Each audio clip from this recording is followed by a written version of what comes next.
वक्रतुंड महाकाय सूर्यकोटि समप्रभा निर्विघ्नं कुरु मे देव सर्वकार्येषु सर्वदा।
हमारी सातवीं प्रमुख धातु है सोडियम।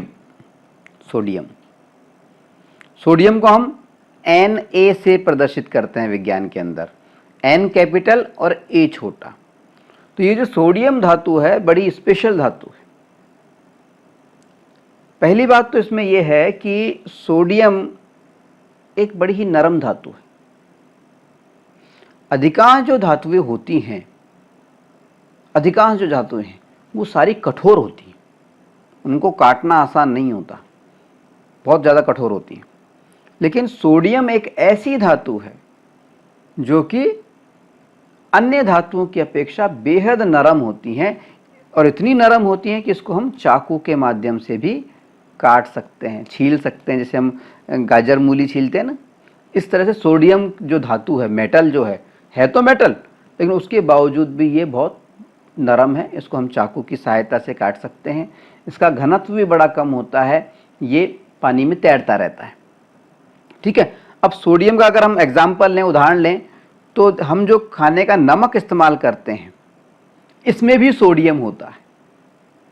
खाने का जो नमक होता है उसके अंदर भी सोडियम होता है, लेकिन क्या होता है, सोडियम क्लोराइड, मतलब सोडियम जो है वो क्लोरीन के साथ में रिएक्शन करके, अभिक्रिया करके या मिल करके और एक नया लवण बनाता है, एक नई चीज बनाता है, NaCl। ये तो सोडियम हो गया Na और Cl क्लोरीन, तो NaCl, इसको बोलते हैं नमक।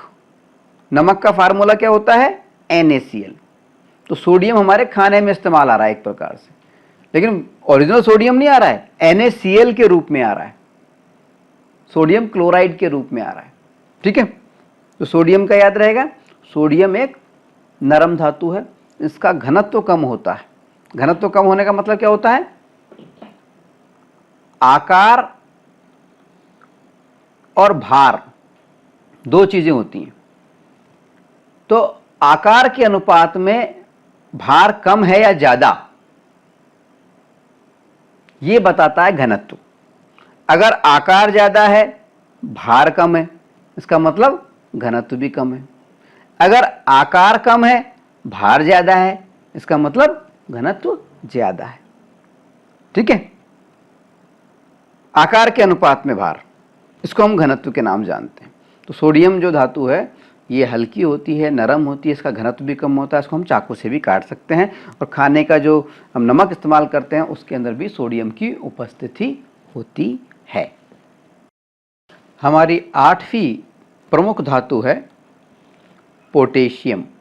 पोटेशियम पोटेशियम को हम विज्ञान की भाषा में के से, कैपिटल के से प्रदर्शित करते हैं।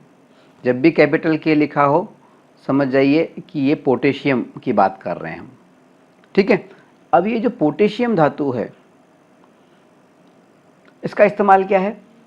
देखिए, पोटेशियम का इस्तेमाल एक तो ये है कि आतिशबाजी जो होती है, पटाखे जिसको बोलते हैं हम, तो पोटेशियम का इस्तेमाल आतिशबाजी में किया जाता है, पटाखों में किया जाता है।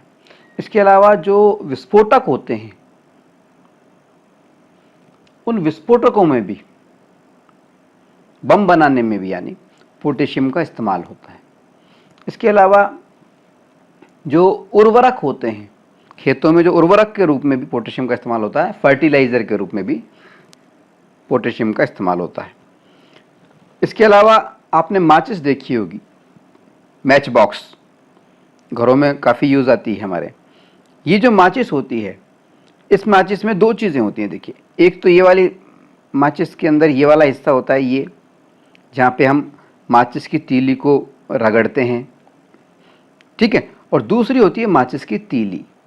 अब माचिस की तीली के अंदर पूरा तो लकड़ी वाला हिस्सा होता है और लास्ट में सिरे पर ये एक लाल रंग का थोड़ा सा कुछ लगा हुआ होता है, लाल रंग का कुछ पदार्थ लगा हुआ होता है। ये जो लाल रंग का पदार्थ लगा हुआ है ये होता है पोटेशियम क्लोरेट। ये पोटेशियम होता है, पोटेशियम का ही रूप है पोटेशियम क्लोरेट। तो ये पोटेशियम का इस्तेमाल कहाँ पर होता है? माचिस बनाने में भी पोटेशियम का इस्तेमाल होता है। अच्छा, जहाँ पे हम रगड़ते हैं, यहाँ एक जानकारी और दे दें आपको कि जिस हिस्से पर हम रगड़ते हैं वहाँ पर फास्फोरस नाम का, इसको रेड फास्फोरस भी कहते हैं, लाल फास्फोरस, फास्फोरस लगा हुआ होता है। ये भी एक तत्व है। ठीक है, लेकिन ये अधातु है, नॉन मेटल है फास्फोरस। ठीक है, तो पोटेशियम का इस्तेमाल तीलियों में होता है, माचिस की तीलियों में, और फास्फोरस का इस्तेमाल कहाँ हुआ? माचिस को जहाँ पे रगड़ते हैं उस हिस्से में। ठीक है, तो ये तो हुई बात पोटेशियम की कि पोटेशियम को हम के से प्रदर्शित करते हैं। पोटेशियम धातु का इस्तेमाल हम आतिशबाजी में करते हैं, बम बनाने में करते हैं, विस्फोटक के रूप में। इसके अलावा हम खाद के रूप में यानी उर्वरक के रूप में, फर्टिलाइज़र के रूप में इसका इस्तेमाल करते हैं। और साथ ही साथ माचिस की जो तीलियाँ बनाई जाती हैं उनके अंदर भी पोटेशियम धातु का इस्तेमाल किया जाता है। हमारी 9वीं प्रमुख धातु है lithium. Lithium, LITHIUM, lithium. Lithium को हम Li निशान से, प्रतीक से या सिंबल से प्रदर्शित करते हैं विज्ञान की भाषा में। अगर कहीं पे Li शब्द यूज हुआ है इसका मतलब हम लिथियम की बात कर रहे हैं। ये जो लिथियम धातु है इसके भी हमारे जीवन में बहुत सारे उपयोग हैं। क्या क्या उपयोग हैं? देखिए, एक तो होता है लिथियम का इस्तेमाल सिरेमिक कांच बनाया जाता है, यानी जिससे कांच के बर्तन भी बनाए जाते हैं। ठीक है ना, तो सिरेमिक कांच बनाने में, ग्लास निर्माण में, सिरेमिक ग्लास बनाने में, कांच बनाने में किसका इस्तेमाल होता है? लिथियम का। ठीक है, इसके अलावा जो तरह तरह की बैटरीज होती हैं, चाहे वो मोबाइल में इस्तेमाल होने वाली बैटरी हो, चाहे वो घड़ी में इस्तेमाल होने वाली बैटरी या सेल हो, चाहे वो गाड़ियों में इस्तेमाल होने वाली बैटरी हो, तो जब आप इनको गौर से देखेंगे इसमें लिखा रहता है लिथियम बैटरी, ठीक है। तो यानी बैटरी निर्माण के अंदर, बैटरी बनाने के अंदर भी लिथियम धातु का इस्तेमाल किया जाता है, ठीक है। इसके अलावा देखिए लिथियम का इस्तेमाल दवाइयां बनाने में भी होता है। दवाइयों को बनाने में कुछ तरह की दवाइयां होती हैं जिसमें लिथियम का इस्तेमाल होता है। इसके अलावा लिथियम का इस्तेमाल होता है ग्रीस बनाने में। ग्रीस क्या चीज होती है? मशीनों को, कोई भी मशीन हो, चाहे से वो साइकिल हो, चाहे मोटरसाइकिल हो, चाहे कोई गाड़ी हो, चाहे कारखाने में लगी हुई कोई मशीन हो, कोई भी मशीन हो, उसको घर्षण से बचाने के लिए, रगड़ से बचाने के लिए, फ्रिक्शन से बचाने के लिए, जब भी कोई मशीन चलती है तो लगातार जब चलती रहती है तो वो घिस जाती है, उसके पार्ट्स घिस जाते हैं, जल्दी घिस सकते हैं। तो वो पार्ट्स ना घिसें और जो मशीन है वो बड़े स्मूथली, आराम से चलती रहे, ज़्यादा समय तक चले, उसके पार्ट घिसे नहीं, इसके लिए हम ग्रीस का इस्तेमाल करते हैं। एक पदार्थ होता है ग्रीस, उसका इस्तेमाल करते हैं। और ग्रीस क्या करती है? ग्रीस मशीनों के अंदर जो घर्षण होता है, जो रगड़ लगती है आपस में पार्ट्स में, उस घर्षण को कम कर देता है, उस फ्रिक्शन को कम कर देता है, ठीक है, या खत्म कर देता है ये मान लीजिए। तो जब भी मशीन या साइकिल थोड़ी टाइट चलने लगती है तो हमें मालूम चल जाता है भाई आवाज़ आ रही है, स्मूथली नहीं चल पा रही है, इसका मतलब ग्रीस डाल दो। तो साइकिल में आमतौर पे तो आपने सुना ही होगा कि साइकिल में ग्रीस डाली जाती है, ठीक है। तो ये जो ग्रीस बनाई जाती है इसमें भी लिथियम का यानी Li का इस्तेमाल होता है, ठीक है। हमारी 10वीं प्रमुख धातु है gallium. Gallium, GALLIUM, gallium. Gallium को हम साइंस में Ga से प्रदर्शित करते हैं। G कैपिटल है, A छोटा है। तो ये गैलियम जो धातु होती है, Ga जो होती है, ये एक ऐसी धातु है जो कि हथेली पे लेने पर भी, उसको अगर हम हथेली पे रख लें तो हथेली का जो टेम्परेचर होता है उस हथेली के टेम्परेचर से ही पिघल जाती है। आमतौर पे तो हम जानते हैं कि धातुएं बड़ी कठोर होती हैं, बहुत ज़्यादा टेम्परेचर हो जाए तब भी उनका कोई फ़र्क नहीं पड़ता है। लेकिन गैलियम एक ऐसी धातु है जिसको हम अगर हथेली में ले लें तो भी हथेली में के जो टेम्परेचर होता है, हमारे शरीर का जो तापमान होता है, उस टेम्परेचर से भी वो धातु पिघल जाती है, जैसा कि इस चित्र में हमने दिखाया है आपको, ठीक है। अब इस गैलियम जो धातु है इसके कई यूज़ हमारे दैनिक जीवन में होते हैं। क्या क्या प्रयोग होते हैं? देखिए, जो लेज़र लाइट आपने देखी होंगी, तरह तरह की लेज़र लाइट इस्तेमाल होती हैं, डिस्को लाइट्स, कहीं फंक्शन होता है हमने देखा होगा, लेज़र लाइट्स होती हैं। तो ये लेज़र लाइट्स के अंदर गैलियम का इस्तेमाल होता है। लेज़र लाइट्स को बनाने में कौन सी धातु का इस्तेमाल होता है? गैलियम का, यानी Ga का, ठीक है। इसी तरह से सोलर पैनल, आजकल आपने सुना होगा कि सोलर ऊर्जा, सौर ऊर्जा का बड़ा प्रचलन है। सौर ऊर्जा बहुत उपयोगी भी होती है, बहुत सस्ती भी पड़ती है, और सौर ऊर्जा के लिए हमें सोलर पैनल की आवश्यकता होती है। और ये जो सोलर पैनल बनाए जाते हैं, इन सोलर पैनलों को बनाने में किस धातु का इस्तेमाल होता है? वो होता है गैलियम का। सोलर पैनल जो हैं, सौर ऊर्जा के जो पैनल होते हैं, उनके निर्माण में भी गैलियम धातु का इस्तेमाल होता है, ठीक है। इसी तरह से छोटे छोटे बल्ब आपने देखे होंगे, चाइनीज लाइटें तो आपने देखी होंगी। आजकल चाइना का तो खैर विरोध होना चाहिए, लेकिन जो लाइटें आपने इसी तरह की देखी होंगी, काफ़ी चली थी बीच में मार्केट में, आजकल तो लोग नहीं खरीदते हैं इसको। तो इस तरह की जो लाइटें हैं जिसको हम LED लाइटें कहते हैं, ये जो LED लाइटें हैं इसके अंदर भी गैलियम धातु का इस्तेमाल होता है, Ga का इस्तेमाल होता है, ठीक है। हमारी 11वीं प्रमुख धातु है सीसा। सीसा, जिसको हम अंग्रेजी में बोलते हैं लेड। सीसा या लेड को साइंस में हम Pb सिंबल से प्रदर्शित करते हैं। किससे प्रदर्शित करते हैं? Pb, P बड़ा और B छोटा, Pb। ये होता है लेड का सिंबल, लेड धातु का, सीसा का, ठीक है। तो लेड जो धातु है वो दिखती कैसे है? देखिए, ब्लैक ब्लैक ग्रे टाइप की होती है, चमक होती है इसमें भी, ठीक है। अब ये जो लेड धातु है इसका हमारे जीवन में बहुत सारा उपयोग होता है। जैसे कि आपने पेंसिल देखी होंगी, लिखते हैं ना अपन, छोटे बच्चे लिखते हैं, तो पेंसिल की ये जो नुक्की होती है, नोक होती है, ये जो है ये है शीशे की बनी हुई।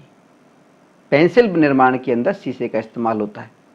ठीक है। दूसरी चीज, जो हम पेंट करते हैं, कलर करते हैं, खासतौर पर ऑयल पेंट, जो हम अपने लोहे को जंग से बचाने के लिए करते हैं ना, दरवाज़ों पे, खिड़कियों पे, तो ये जो पेंट होते हैं, ये पेंट का जो बनाया जाता है इसके अंदर भी शीशे का इस्तेमाल होता है, लेड का इस्तेमाल होता है, पीबी का इस्तेमाल होता है।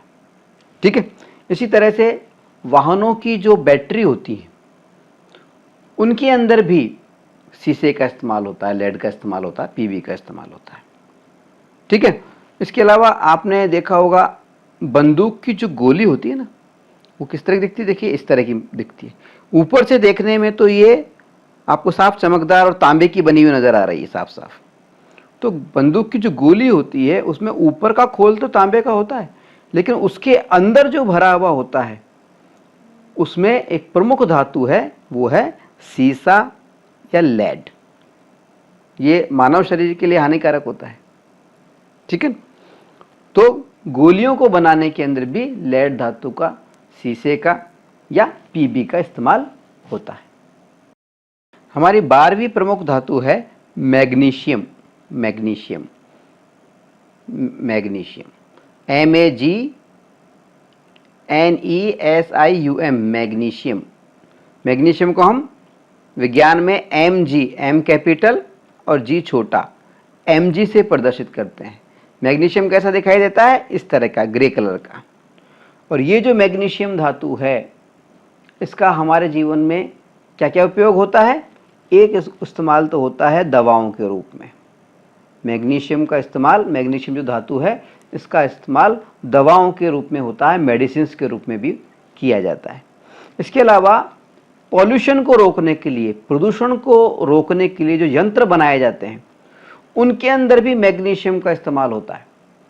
प्रदूषण को रोकने के लिए, पॉल्यूशन को रोकने के लिए जो यंत्र बनाए जाते हैं, तो ये जो मैग्नीशियम क्या करता है, सल्फर डाइऑक्साइड, कौन सी gas, sulphur dioxide, sulphur dioxide, ये जो सल्फर डाइऑक्साइड होती है इस गैस को सोख लेता है, इसमें सोखने की क्षमता होती है। सल्फर डाइऑक्साइड बहुत ही खतरनाक गैस होती है और जो कि वायु प्रदूषण के लिए जिम्मेदार होती है। तो सल्फर डाइऑक्साइड गैस को सोखने के लिए, जो पॉल्यूशन के कंट्रोल करने के लिए जो यंत्र बनाए जाते हैं उसके अंदर मैग्नीशियम का इस्तेमाल होता है। ठीक है। हमारी 13वीं प्रमुख धातु है प्लेटिनम। प्लेटिनम, प्लेटिनम चांदी जैसा दिखाई देता है। इसको विज्ञान की भाषा में पीटी से प्रदर्शित करते हैं, पी बड़ा और टी छोटा, पीटी। दिखने में चांदी जैसा नजर आता है, चमकदार होता है और इसके सिक्के बनाए जाते हैं और आभूषण बनाए जाते हैं, तरह तरह के जेवर, ऑर्नामेंट्स बनाए जाते हैं। और आपको जान के आश्चर्य होगा, जो प्लेटिनम जो धातु है ये सोने से भी ज्यादा महंगी होती है। दिखने में तो ये चांदी जैसी नजर आती है, लेकिन ये सोने से भी अधिक महंगी होती है। हमारी 14वीं प्रमुख धातु है कैल्शियम। कैल्शियम का नाम आपने बहुत सुना होगा, CALCIUM, कैल्शियम। कैल्शियम को विज्ञान की भाषा में हम Ca से प्रदर्शित करते हैं, C बड़ा और A छोटा, Ca। ठीक है। कैल्शियम जो है ये बहुत ही महत्वपूर्ण है और मानव शरीर के लिए तो और भी ज़्यादा महत्वपूर्ण है। दूध के अंदर कैल्शियम पाया जाता है, आपने सुना होगा, दूध में कैल्शियम होता है। और कैल्शियम जो है मानव की हड्डियों के लिए, हड्डियों को मजबूत बनाने के लिए बेहद ज़रूरी होता है। कैल्शियम हड्डियों को मजबूत बनाता है, इसीलिए हम दूध पीते हैं। दूध में, अंडे में, ऐसी जो चीज़ें होती हैं इनके अंदर कैल्शियम भारी मात्रा में पाया जाता है। कैल्शियम का इस्तेमाल दवाओं में काफ़ी किया जाता है, दवाओं के रूप में। जिन लोगों को दूध कम मिल पाता है या किसी अन्य कारण से जिनके शरीर में कैल्शियम की कमी हो जाती है, उनको हम कैल्शियम की दवाइयाँ देते हैं। यहाँ तक कि जानवरों को भी हम कैल्शियम की दवाइयाँ देते हैं, क्योंकि हड्डियाँ तो उनके भी होती है ना। तो हड्डियों को मजबूती देने के लिए कैल्शियम की मानव शरीर को आवश्यकता होती है। कैल्शियम जो धातु है इसका इस्तेमाल हम दवाइयों में करते हैं और दूध वगैरह में भी, दूध में, अंडे में, मछली में, इनमें भी कैल्शियम पाया जाता है। दूध अंडे में ज़्यादा पाया जाता है, दूध में ज़्यादा पाया जाता है। ठीक है, दूध से बनी हुई जितनी भी चीज़ें उसमें कद में कैल्शियम पाया जाता है। हमारी 15वीं प्रमुख धातु है जिंक, ZINC, जिंक। इसको हम, इसका जो प्रतीक है विज्ञान में जो हम प्रदर्शित करते हैं वो है ZN, Z बड़ा N छोटा, Z बड़ा N छोटा। तो जिंक या Zn जो होता है इसका भी हमारे जीवन में कई उपयोग है। देखिए, आपने सेल तो देखे होंगे, घड़ी के सेल भी देखे होंगे या टॉर्च के सेल भी देखे होंगे। यहाँ हम आपको बता दें कि टॉर्च या घड़ी का जो सेल होता है, टॉर्च का जो सेल होता है, घड़ी के जो पेंसिल सेल होते हैं, रिमोट के सेल होते हैं, उसके अंदर ये जो बाहर का आवरण होता है, ये वाला, ये ऊपर जो आपको दिख रहा है कलर्ड, ये तो स्टिगर होता है। स्टिगर के नीचे जो आवरण होता है, अभी आप स्टिगर को हटा के देखेंगे तो आपको ये काला काला सा या ग्रे टाइप का एक खोल नज़र आएगा। ये जो खोल होता है, ये पूरा खोल होता है, नीचे भी इसमें इस तरह की खोल होता है। ये जो खोल होता है ये जिंक का बना हुआ होता है। किसका बना हुआ होता है? जिंक का। तो सेल बनाने में जिंक का इस्तेमाल होता है।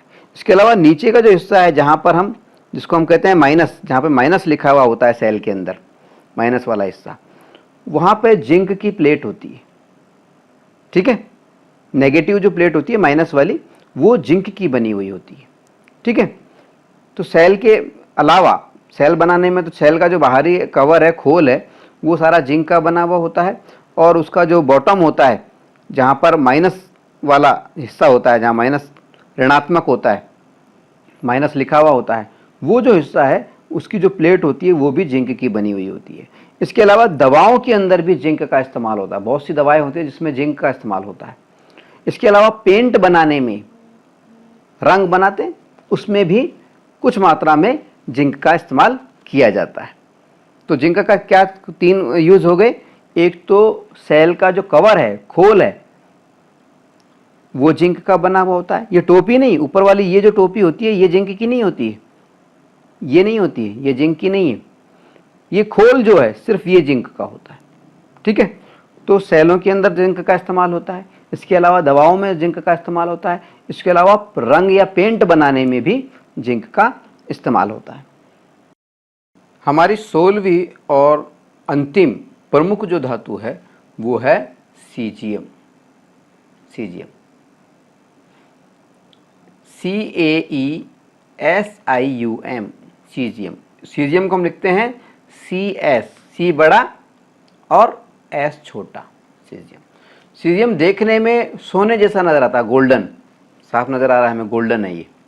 ठीक है, तो ये एक बहुत ही प्रमुख धातु है। और ये यहाँ पे हम आपको एक जानकारी दे दें कि सीजियम जो धातु है ये पृथ्वी पर मौजूद सबसे ज़्यादा क्रियाशील यानी रिएक्टिव मेटल है। सबसे ज़्यादा क्रियाशील धातु है सीजियम। पृथ्वी पे जितनी भी धातुएं मौजूद हैं, हमने आपको बताया था कि कुल मिलाकर के 118 प्रकार के तत्व हैं। और इन 118 प्रकार के तत्वों में से 17 जो तत्व हैं वो तो अधातु हैं। ठीक है, अधातु यानी नॉन मेटल। 7 जो तत्व हैं वो हैं अर्ध धातु यानी मेटलॉइड, यानी इनके अंदर धातु और अधातु दोनों के लक्षण पाए जाते हैं। बाकी जो इतनी भी बची वो सब की सब क्या है? धातुएं हैं। शेष जितनी बच गई वो सारी धातुएं हैं। तो जितनी भी धातुएं हैं पृथ्वी पर जो हमको अब तक हमारी नॉलेज में आई हैं, साइंटिस्टों ने ढूंढा है, खोजा है, उन सब में सबसे ज़्यादा जो क्रियाशील धातु है, रिएक्टिव धातु है, वो है सीजियम। दिखने में गोल्डन नज़र आती है। ठीक है, तो ये तो बात हो गई हमारी धातुओं की। हमने कुल मिलाकर के 16 धातुओं के बारे में आपसे चर्चा की है, जो कि हमारे कोर्स में है, पाठ्यक्रम में है, आगे पीछे इस्तेमाल होती रहेंगी। तो इसलिए हमने पहले आपको सारा बता दिया है कि कौन सी धातु किस तरह की नज़र आती है, उसका क्या मोटा मोटा उपयोग है। चलिए हम चर्चा को आगे बढ़ाते हैं और धातुओं से आगे बढ़ते हुए अब हम चलेंगे अधातुओं पर, यानी नॉन मेटल्स पर। हम आपको बता चुके हैं कि प्रकृति में या हमारे आसपास जो तत्व पाए जाते हैं, जो वैज्ञानिकों ने अब तक जो तत्वों की खोज की है, उनकी कुल संख्या है 118। और इन 118 ज्ञात तत्वों में से, ज्ञात एलिमेंटों में से तकरीबन 17 जो तत्व हैं, 17 जो एलिमेंट हैं, उनको हम अधातु की श्रेणी में रखते हैं, नॉन मेटल की श्रेणी में रखते हैं। ठीक है। अब ये जो 17 अधातु हैं, हम यहाँ पे 17 की बात नहीं करेंगे, इनमें से हम तकरीबन 9 अर्ध धातुओं की बात करेंगे। ठीक है। अब ये 9 अर्ध धातुएं कौन सी हैं? देखिए, शुरुआत करते हैं हम नंबर 1 से। पहली हमारी अर्ध धातु है सल्फर। सल्फर, जिसको हम गंधक भी कहते हैं, गंधक, गलत लिखा हुआ है, गंधक। ठीक है। सल्फर या गंधक, ये कैसे रंग की होती है? साफ दिख रहा है, पीले रंग की होती है। सल्फर को हम प्रदर्शित करते हैं विज्ञान में किससे? कैपिटल एस से। जब भी कहीं पे कैपिटल एस लिखा हुआ है विज्ञान में, इसका मतलब हम सल्फर की बात कर रहे हैं। ठीक है। और सल्फर का जो अधातु, सल्फर जो एक अधातु है, पहली बात तो देखिए इसमें एक चमक नहीं है, आप ये देख रहे होंगे चित्र के अंदर चमक नहीं है।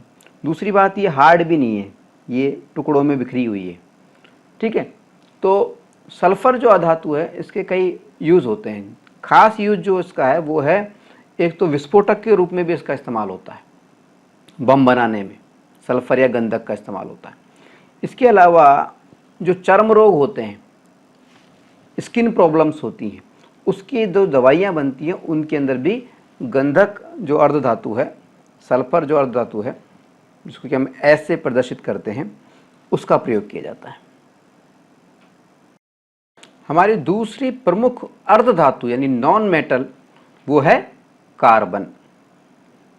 CARBON, carbon. कार्बन को हम विज्ञान में कैपिटल C से प्रदर्शित करते हैं। जब भी कहीं पर कैपिटल C लिखा हुआ हो, इसका मतलब हम कार्बन की बात कर रहे हैं। कार्बन एक अधातु है, दिखने में काला नजर आ रहा है, साफ आपको चित्र में दिख रहा है, काला होता है, इसमें कोई चमक नहीं होती है। ठीक है। कोयला देखा है आपने? कोयला, तो कोयला कार्बन का ही रूप है, कार्बन ही है वो। ठीक है। तो वो दिखने में काला नजर आता है और उसमें कोई चमक भी नहीं होती है, तोड़ने पे फटाक से टूट जाता है, कोई ज़्यादा समय नहीं लगता है, कठोर भी बहुत ज़्यादा नहीं होता है। ठीक है। अब ये जो कार्बन है, इसके भी 2 अपर रूप हैं, एलोट्रॉप हैं। अपर रूप या एलोट्रॉप का मतलब क्या होता है? अपर रूप या एलोट्रॉप का मतलब होता है वे पदार्थ जो दिखने में तो अलग अलग हों, यानी उनकी शक्लें तो अलग अलग हों, लेकिन उनके जो गुण हैं, रासायनिक जो गुण हैं, दिखने वाले जो गुण होते हैं उनको तो हम कहते हैं भौतिक गुण, और जो गुण दिखते नहीं है उनको हम कहते हैं रासायनिक गुण। तो भौतिक गुण तो अलग अलग होते हैं, यानी दिखने में तो वो अलग अलग होते हैं, शक्लें उनकी अलग अलग होती हैं, लेकिन उनके जो रासायनिक गुण हैं, अंदरूनी गुण हैं, जो कि हमें दिखाई नहीं देते लेकिन इफेक्ट नज़र आता है, उसका प्रभाव नज़र आता है, वो सेम होते हैं। तो कार्बन जो है, एक जो अधातु है, इसके 2 मुख्य अपर रूप हैं, एलोट्रॉप हैं। ये 2 अपर रूप कौन कौन से हैं? एक तो है ग्रेफाइट। ग्रेफाइट ये भी काला, कार्बन की तरह ही काला होता है, और ग्रेफाइट का इस्तेमाल पेंसिलों में भी किया जाता है और भी कई जगह किया जाता है। ठीक है। ग्रेफाइट सेल के अंदर भी इस्तेमाल होता है, जो सेल होता है ना, घड़ियों के सेल है, जो हमारे जो सेल इस्तेमाल करते हैं, टॉर्च के सेल, इसमें ग्रेफाइट इस्तेमाल होता है। ठीक है। इसके अलावा दूसरा जो अपर रूप है कार्बन का, वो है हीरा। हीरा, डायमंड।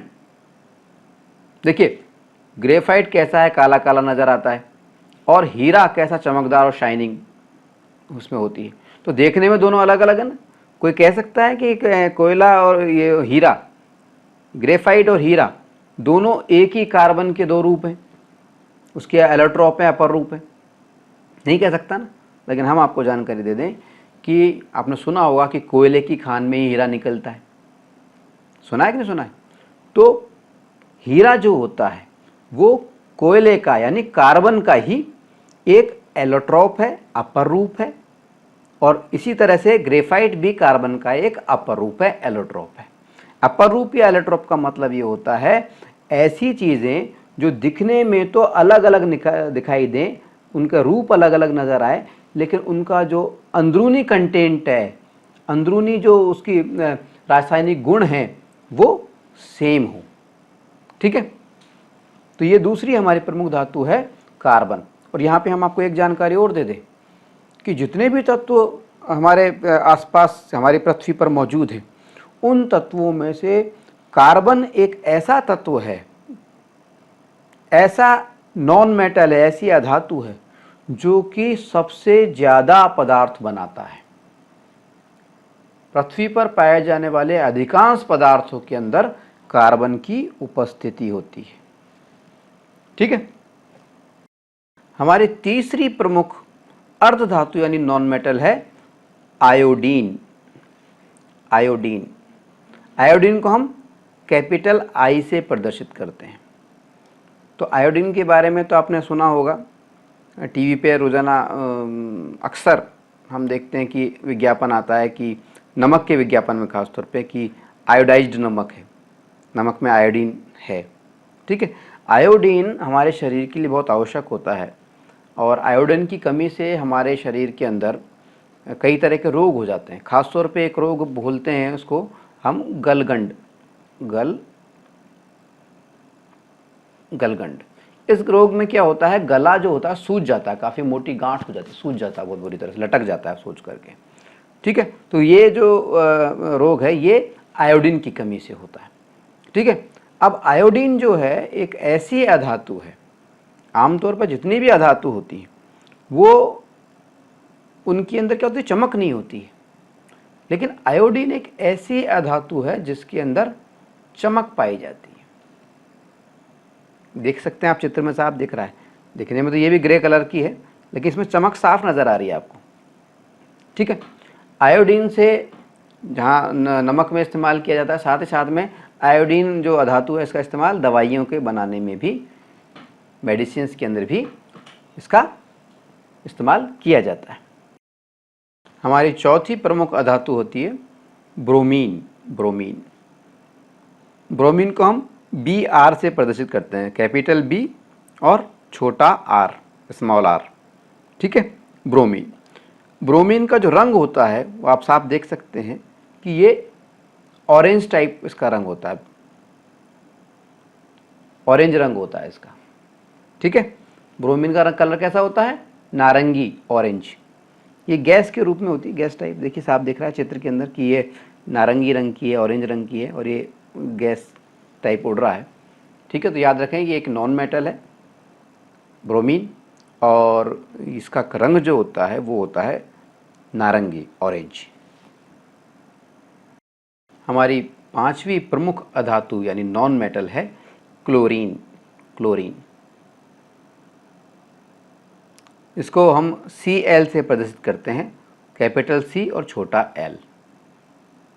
ठीक है, थोड़ी देर पहले भी हमने आपको बताया था जब हम मेटल्स की बात कर रहे थे कि सोडियम के साथ में जब क्लोरीन मिक्स हो जाती है तो सोडियम क्लोराइड यानी नमक बना लेती है, NaCl बना लेती है, वही वाली क्लोरीन नहीं है।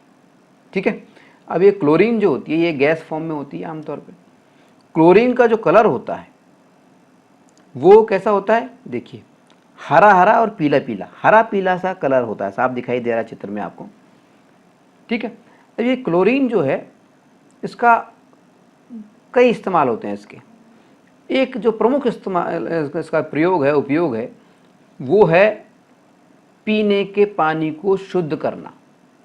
जो टंकियों से हमारे घरों में पानी आता है, जहाँ भी हम स्टोरेज करते हैं, तो पीने के पानी को शुद्ध करने के लिए हम क्लोरीन की टिकिया डालते हैं उसके अंदर। मतलब हम नहीं डालते, हम भी डाल सकते हैं, लेकिन वो जो जल विभाग के जो कर्मचारी होते हैं वो पानी को शुद्ध करने के लिए क्लोरीन का इस्तेमाल करते हैं। ठीक है, तो क्लोरीन का पहला इस्तेमाल तो क्या हो गया, पीने के पानी को शुद्ध करना। ठीक है, इसके अलावा क्लोरीन का इस्तेमाल हम NaCl के रूप में यानी सोडियम और क्लोराइड जो बताया उसके लवण के रूप में भी करते हैं, नमक के रूप में भी करते हैं। इसके अलावा हम आपको बता दें कि जो क्लोरीन है ये बेहद खतरनाक गैस भी है। इस गैस का इस्तेमाल रासायनिक हथियारों के रूप में भी किया जा सकता है, केमिकल वेपन्स के रूप में भी किया जा सकता है, और किया गया है।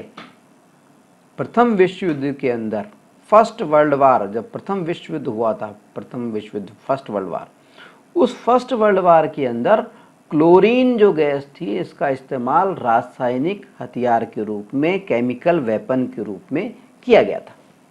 ठीक है। हमारी छठी प्रमुख अधातु है, नॉन मेटल है, फास्फोरस। PHOS PHORUS, phosphorus. इसको हम कैपिटल P से प्रदर्शित करते हैं। ठीक है। विज्ञान में जब भी कैपिटल P लिखा हुआ हो, समझ जाइए हम फास्फोरस की बात कर रहे हैं, खासतौर पर जब हम तत्वों की बात कर रहे हैं। ठीक है।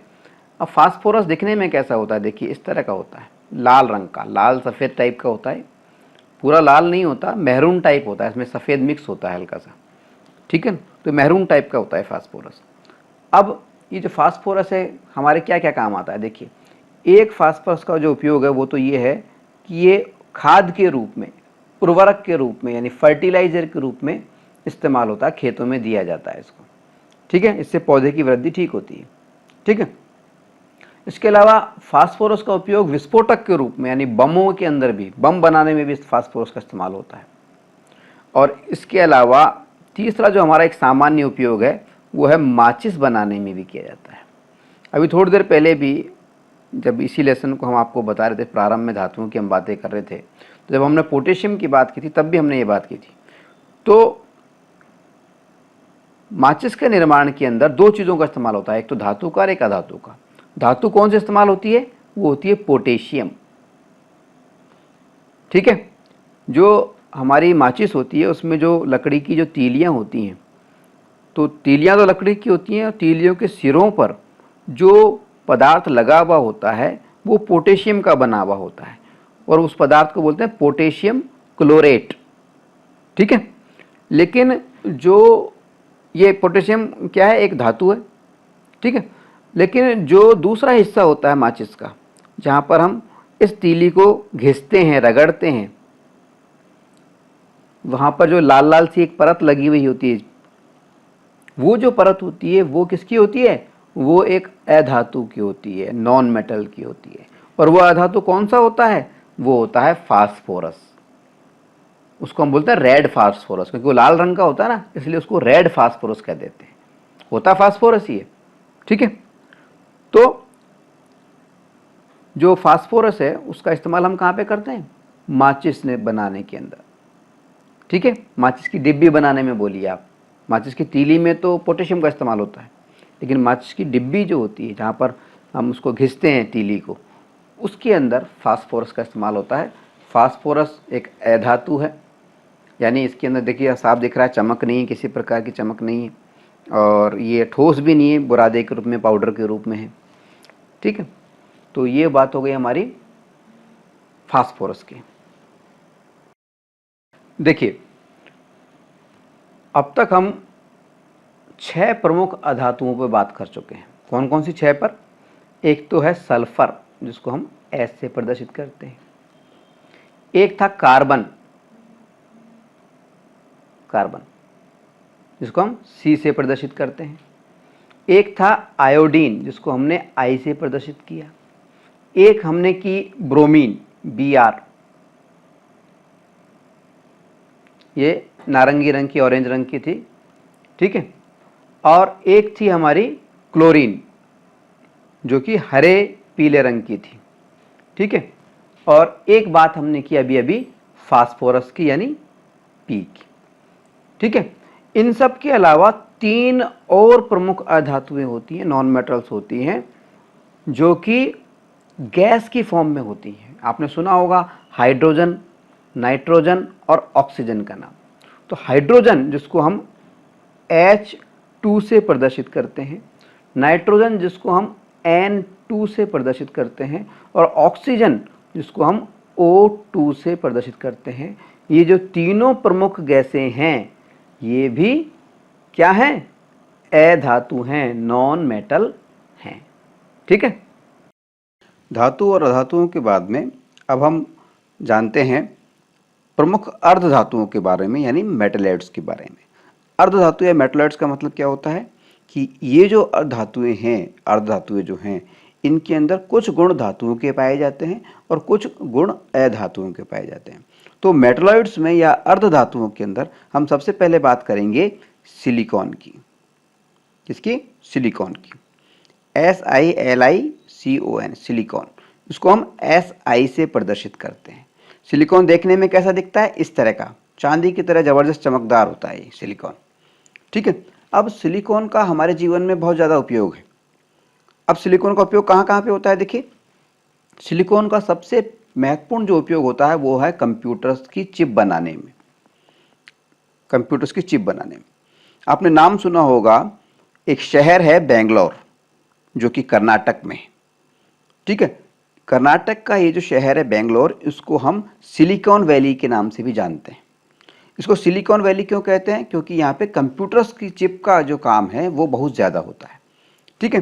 तो कंप्यूटर चिप के अंदर किसका इस्तेमाल होता है? सिलिकॉन का इस्तेमाल होता है। इसी तरह अगर हम बात करें पेन ड्राइव की, तो पेन ड्राइव के अंदर भी सिलिकॉन का प्रयोग होता है।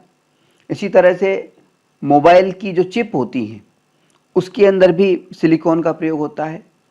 इसके अलावा जो मोबाइल के मेमोरी कार्ड होते हैं या जो फ़ोटो खींचने वाले कैमरे होते हैं, उनके जो मेमोरी कार्ड होते हैं, उनके ऊपर भी, उनके अंदर भी अपने सिलिकॉन जो है, अर्ध धातु है, मेटलॉइड है, उसका प्रयोग किया जाता है। इसके अलावा जो सोलर पैनल होते हैं, सौर ऊर्जा को संग्रहण करने के लिए या सौर ऊर्जा पैदा करने के लिए जो पैनल होते हैं, इस तरह के पैनल आपने देखे होंगे, गाँव में कई जगह लगे होते हैं, या ट्रैफिक लाइट पे भी इस तरह के लगे हुए होते हैं। तो ये जो सोलर पैनल होते हैं, जिससे कि सूर्य की जो किरणें हैं वो विद्युत ऊर्जा में बदल जाती हैं, इन सोलर पैनलों के निर्माण में भी सिलिकॉन जो है, यानी जो Si है जिसका प्रतीक, उसका प्रयोग किया जाता है। इसी तरह से जो सिलिकॉन है, इसका एक महत्वपूर्ण उपयोग ग्रीस के रूप में भी है। ग्रीस, ग्रीस का मतलब क्या होता है? ग्रीस को हम बोलते हैं लुब्रिकेंट भी कह देते हैं। स्नेहक, क्या? स्नेहक, स्नेहक या लुब्रिकेंट या ग्रीस। ग्रीस का काम क्या होता है? मशीनों के जो पार्ट्स होते हैं उनमें जो घर्षण होता है, उनकी जो रगड़ होती है, जिससे कि उनके पार्ट्स जल्दी घिसते हैं, उस घर्षण को कम करना, ये ग्रीस का काम होता है। तो ग्रीस बनाने के अंदर भी सिलिकॉन का इस्तेमाल होता है। हमारी दूसरी प्रमुख अर्ध धातु या मेटलॉइड है बोरोन, BORON, बोरोन। बोरोन को हम B से प्रदर्शित करते हैं। बोरोन दिखने में कैसा होता है? इस तरह का होता है, काला काला होता है। अब ये जो बोरोन जो अर्ध धातु है, मेटलॉइड है, इसके भी हमारे जीवन में बहुत सारे उपयोग हैं। क्या उपयोग है? एक महत्वपूर्ण उपयोग तो ये है, आपने बुलेट प्रूफ जैकेट का नाम सुना होगा। बुलेट प्रूफ जो जैकेट होती है, जिसके अंदर से गोली, बंदूक की जो गोली आर पार नहीं होती है, ये बुलेट प्रूफ जैकेट बनाने में बोरोन का इस्तेमाल होता है। ठीक है। इसके अलावा परमाणु जो रिएक्टर होते हैं, परमाणु भट्टियां, नाम सुना होगा, परमाणु भट्टियां या परमाणु रिएक्टर, उनके अंदर भी जो रिएक्शन होती है, जो अभिक्रिया होती है, उसको कंट्रोल करने के लिए, उसको नियंत्रित करने के लिए बोरोन का इस्तेमाल किया जाता है। इसके अलावा गर्मी से बचाने वाला जो कांच होता है, जिसमें गर्मी को रोकता है, हीट को रोकता है, गर्मी से बचाने वाला जो कांच है, उसको बनाने में भी बोरोन का इस्तेमाल होता है। इसके अलावा एंटीसेप्टिक जो क्रीम होती है, जैसे सेवलॉन मान लीजिए आप, सेवलॉन डिटॉल की तरह ही होता है ना, सेवलॉन भी आता है, मार्क सुना होगा आपने। तो एंटीसेप्टिक क्रीम बनाने में भी अर्धधातु बोरोन का इस्तेमाल किया जाता है। तो हमने आपको 4 प्रमुख इस्तेमाल बताए। एक तो कौन सा बता दिया कि बोरोन का इस्तेमाल कहां पर होता है? बुलेट प्रूफ जैकेट बनाने में। दूसरा हमने कहा बोरोन का इस्तेमाल कहां पे होता है? परमाणु भट्टी में, परमाणु रिएक्टर में रिएक्शन को, यानी अभिक्रिया को कंट्रोल करने में, यानी नियंत्रित करने में। ठीक है।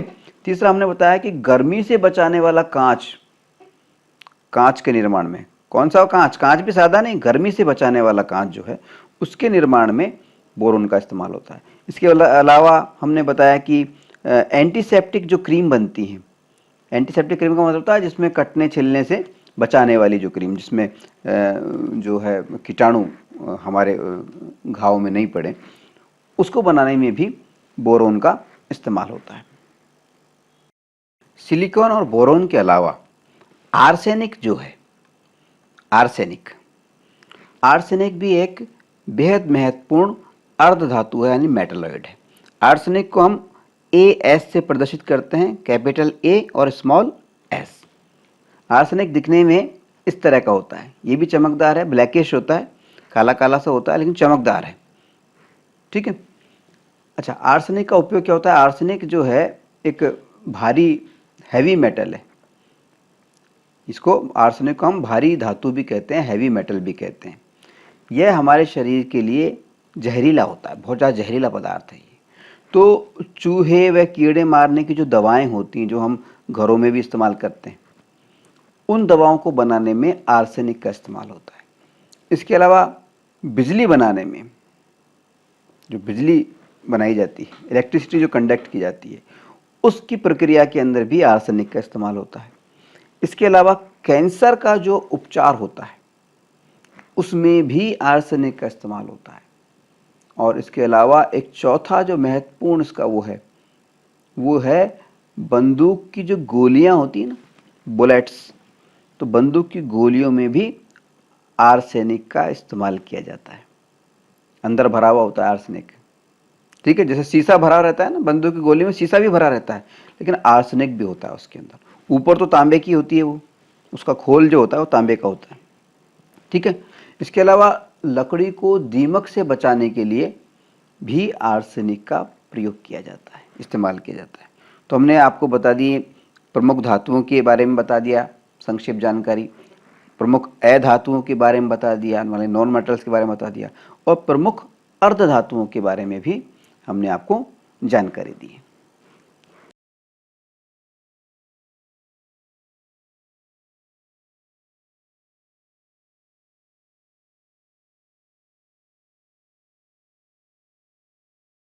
जनगण मन अधिनायक जय हे भारत भाग्य विधाता।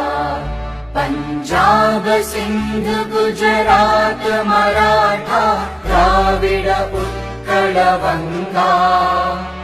विंध्य हिमाचल यमुना गंगा उच्चल जलधि तरंगा। तव शुभ नामे जागे तव शुभ आशीष मांगे। गाहे तव जय गाथा जन गण मंगलदायक जय हे भारत भाग्य विधाता। जय हे जय हे जय हे जय जय जय जय हे।